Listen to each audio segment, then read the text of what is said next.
Okay, ayan idol yung ating Swampder na TK41644 AOE. So ayan ang kanyang crosshair.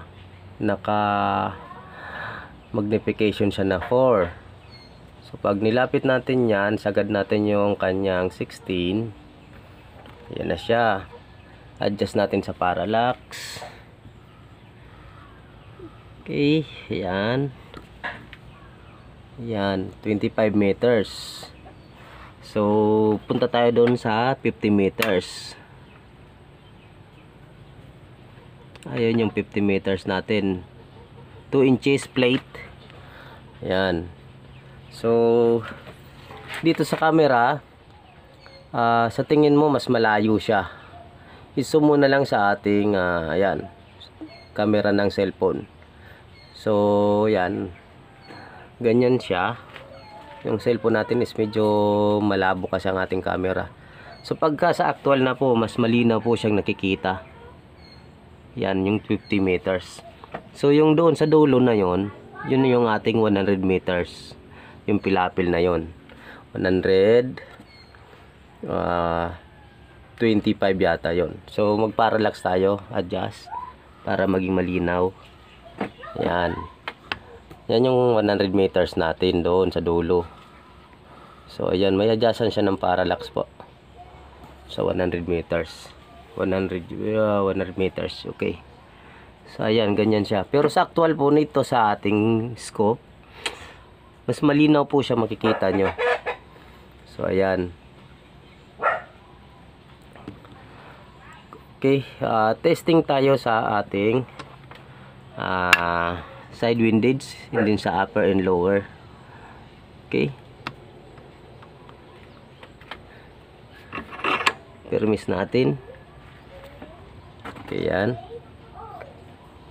Bawas tayo ng parallax. Okay, malinaw.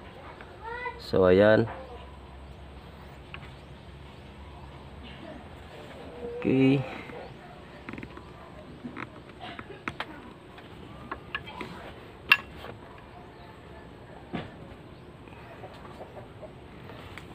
So ayan po siya.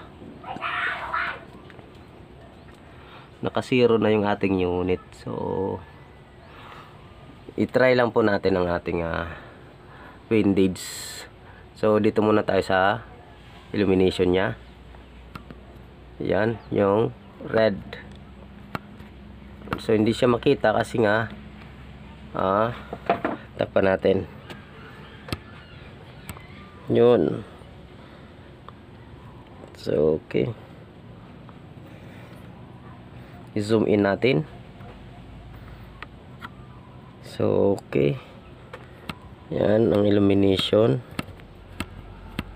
Red. Okay. Ayan.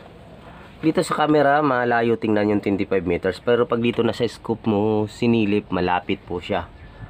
So, yan ang pagkakaiba po ng ating sa camera ng ating cellphone, tsaka dito mismo sa actual sa scope natin sa eyepiece. So okay, zoom in natin para makita natin yung kanyang windage.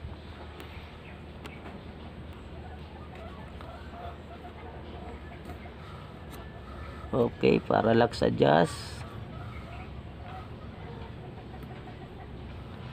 So once na makapag-set kayo ng inyong zeroing, halimbawa sa 50 meters, i-focus nyo na po yung kanyang parallax. So dahil itong AOE, ayan, kung mapapansin nyo, pag nag-a-adjust kayo ng parallax, nagbabago siya, lumalabo. So ayan, kaysa sa mga second focal plane tsaka first focal plane.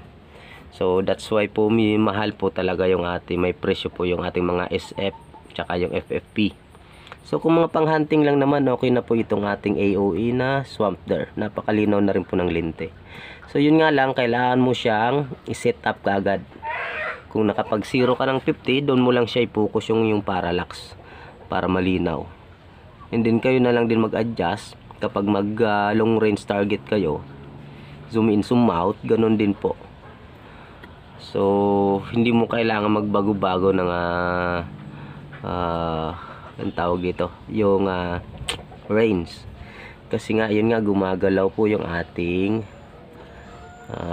crosshair kapag nag-a-adjust ka ng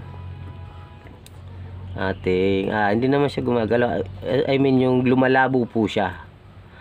Yan. Okay, galawin po natin yung up and down. Yan. Sa 25 meters. Sagad natin kung hanggang saan kaya niya. Yon, sagad na po siya. Ibalik natin sa kanyang zeroing dead center. Okay. Yon. So, yung side windage naman, iangat lang yung ating turret. Left, right. Naganda ng pagka-clicking. Napakalambot lang po ng kanyang adjuster.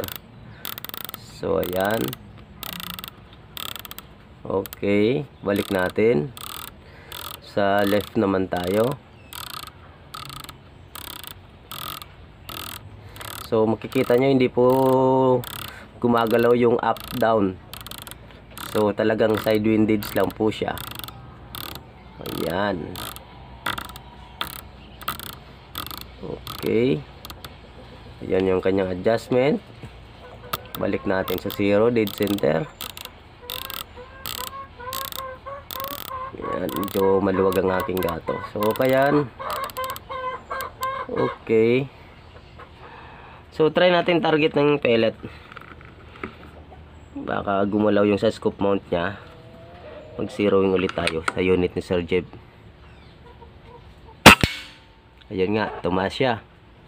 So, habulin natin yon. Magputok tayo kahit 3 beses. Para sigurado kung doon lang talaga siya tumatama. Yun, gumagalaw ng konti yung ating plate. Ayun. So, wala kang makikitang one hole dyan kasi nagalaw po yung ating plate. Nakagato yung ating unit. Kung antayin natin huminto yung plate, maaari meron tayong one hole dyan na makikita. Ang kanyang barrel XKN. Yun. Doon lang siya nag-groupings. So, ayan. Target pa tayo. Bago natin i-adjust yung ating parallax. So, ganito lang po ako nagsizeroing. Putok ko lang na siya ng putok. Nakagato yung unit. And then, after 5 shots, sundan ko lang yung saan siya tumatama. Ayun. Doon sa taas. So, ganyan lang. Adjust natin yung ating side windage. Then close. I-lock mo yung kanyang turret. Yun naman sa up down. Akyat mo siya. Ayan, napakasimple. I-lock.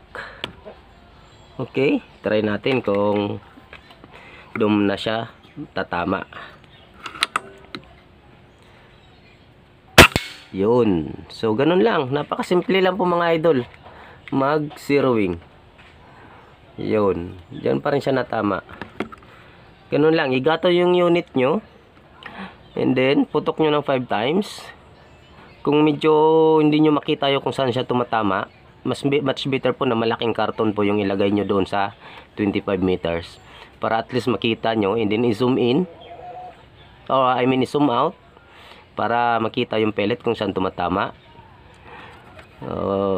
Ganyan. Para makita mo siya. And then putok 5 times. Ilapit mo yung zoom in mo. Tingnan mo siya kung saan. Sagad mo. And then adjust mo siya. Sa turret na. So ayan. Ganun lang po mga idol. Kadali lang. Mag-zeroing ng unit. Sa scoop. Okay. Yun. Ganda ng tama. Pellet to pellet yung kanyang tirada. XKN 20 inches, 18 grooves. So try natin doon sa 25 meters. Yan, dito tayo sa side. So adjust tayo ng mill dash or mill hash, sabi ni idol ng isa nating kaibigan sa airgun. So ayan, try natin sa 50 meters, 2 inches plate. May hangin doon sa dulo, compensate konti. Okay, compensate.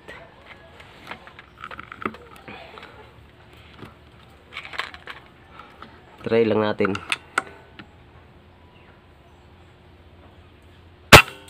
Yun. So hit mga idol.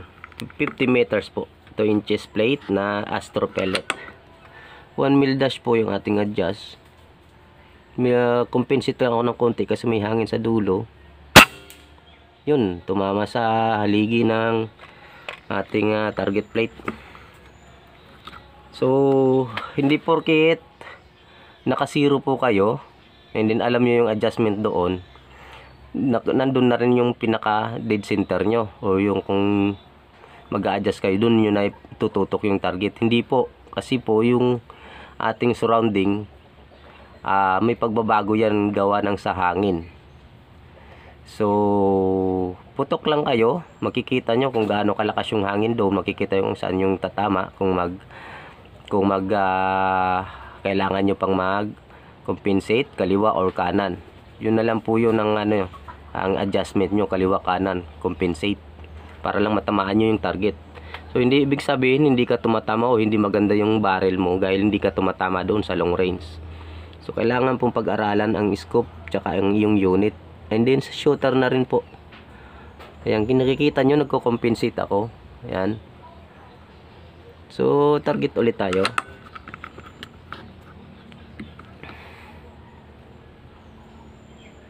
Medyo walang hangin. Oh, doon pa rin siya sa bakal tumama. So adjust tayo.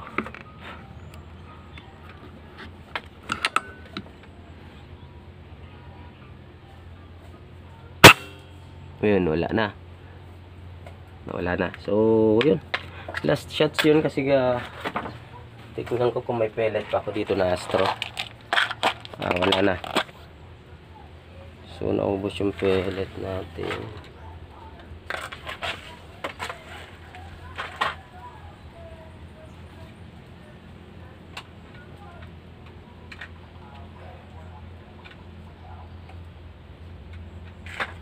Yan, target tayo, idol. 25 meters blinking time. So ito is meteor.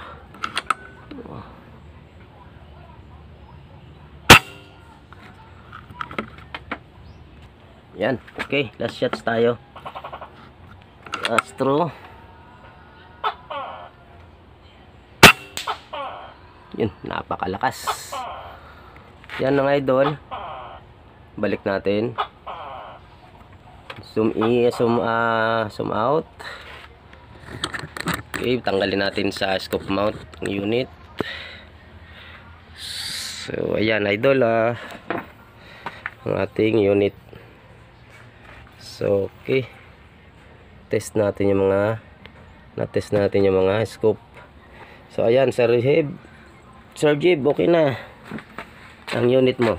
And then sa scope, sino ba yung nag-order sa atin ng scope? So ayun yung kanyang rectacle, and then yung kanyang crosshair at ang kanyang turret, side windage, and then left, right. So okay, thank you Swamp there sa ating mga ka-GC. Hindi ko na isa-isahin, napakarami. So ayan mga idol, quality scope, napakalinaw.